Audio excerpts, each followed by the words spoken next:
যে আমিরে জামাত আছে, আবার তরুণদের নেতা হাসনাত আবদুল্লাহ আসতেছে, কানায় কানায় পূর্ণ হয়ে যাবে আর কি সকল কিছু। আমরা টাঙ্গাইলবাসীকে সুখবর দিতে চাই, আনন্দের সাথে জানাচ্ছি যে আগামী 4 তারিখ বুধবার পরে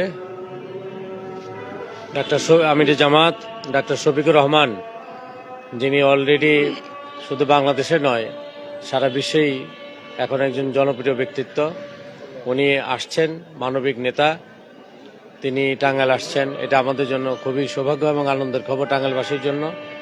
আমরা উৎসাহের সাথে বিষয়টাকে দেখছি। তো আমরা প্রস্তুতি গ্রহণ করছি, আজকে থেকেই আমাদের প্রস্তুতি শুরু হয়ে গেছে।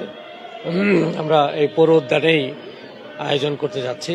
আমরা টাঙ্গাইলের সকল জনসাধারণ, পুরুষ মহিলা যারা আছেন, প্রত্যেকের উদ্দেশ্যে বলছি, আসুন আপনারা ডাক্তার শফিকুর রহমান সাহেব টাঙ্গাইলের উদ্দেশ্যে বক্তব্য রাখবেন। টাঙ্গাইলের বিভিন্ন সমস্যা কিভাবে সমাধান করা যায়, রাষ্ট্রীয় ব্যবস্থাপনায় গেলে তিনি কি করবেন সেগুলি উল্লেখ করা হবে।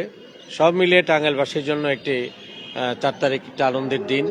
আমরা আশা করছি যে আনন্দঘন পরিবেশেই আমাদের এই জনসভাটি অনুষ্ঠিত হবে, নির্বাচনী জনসভা, এবং আপামর জনসাধারণ এতে অংশগ্রহণ। উনি আশাতে কি আপনারা মনে করেন যে রাজনৈতিক মহলে ভোটারদের মধ্যে একটি নতুন কোনো বার্তা এবং রাজনৈতিক মাঠে এবং নির্বাচনের জন্য আপনাদের জন্য একটু পজিটিভ এরকম কিছু মনে করেন কিনা? অলরেডি জনগণের মধ্যে একটি সাড়া পরিলক্ষিত হচ্ছে ব্যাপকভাবে, এবং জনগণও খুব স্বাগত জানাচ্ছেন ওনাকে। এখন পর্যন্ত আমরা দেখতে পাচ্ছি, এবং তিনি অবশ্যই টাঙ্গাইল আসলে টাঙ্গাইলের আবহাওয়া পরিবর্তন হয়ে যাবে, এবং ন্যায় ইনসাফ ভিত্তিক যে সমাজ আমরা কায়েম করতে চাই, জনগণ অলরেডি সিদ্ধান্ত নিয়ে ফেলেছেন। উনি আসলে এটা কানায় কানায় পূর্ণ হয়ে যাবে, এবং আমরা আশা করি যে জনগণের যে স্বপ্ন, জনগণের যে আশা, একটা নতুন বাংলাদেশ, সেই নতুন বাংলাদেশের স্বপ্ন উনি দেখাবেন ইনশাআল্লাহ। আমরা সেই জন্য অপেক্ষা করছি। আপনাদের সবাইকে, সাংবাদিকদেরও আমন্ত্রণ যে আপনারা আসুন। বিশেষ করে উনি তো সাংবাদিক বান্ধব একজন দলীয় প্রধান, কেমন, তো উনি সাংবাদিকদের খোঁজখবর বেশি রাখেন, প্রশাসনের খোঁজখবর রাখেন, সকল অ্যাঙ্গেলেই ওনার একটা আলাদা একটা মায়া মহব্বত আছে।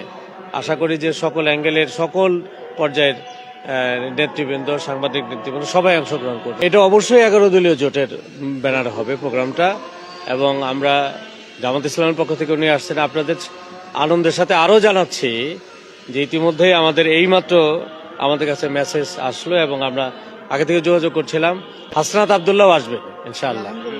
হাসনাত আবদুল্লাহ আসবেন, এনসিপির দক্ষিণাঞ্চলের প্রধান। একটা চাঞ্চল্য তৈরি হবে বাংলাদেশে, টাঙ্গাইলের জনগণের মধ্যে। আমিরে জামাত আছে, আবার তরুণদের নেতা হাসনাত আবদুল্লাহ আসতেছে, কানায় কানায় পূর্ণ হয়ে যাবে আর কি সকল কিছু।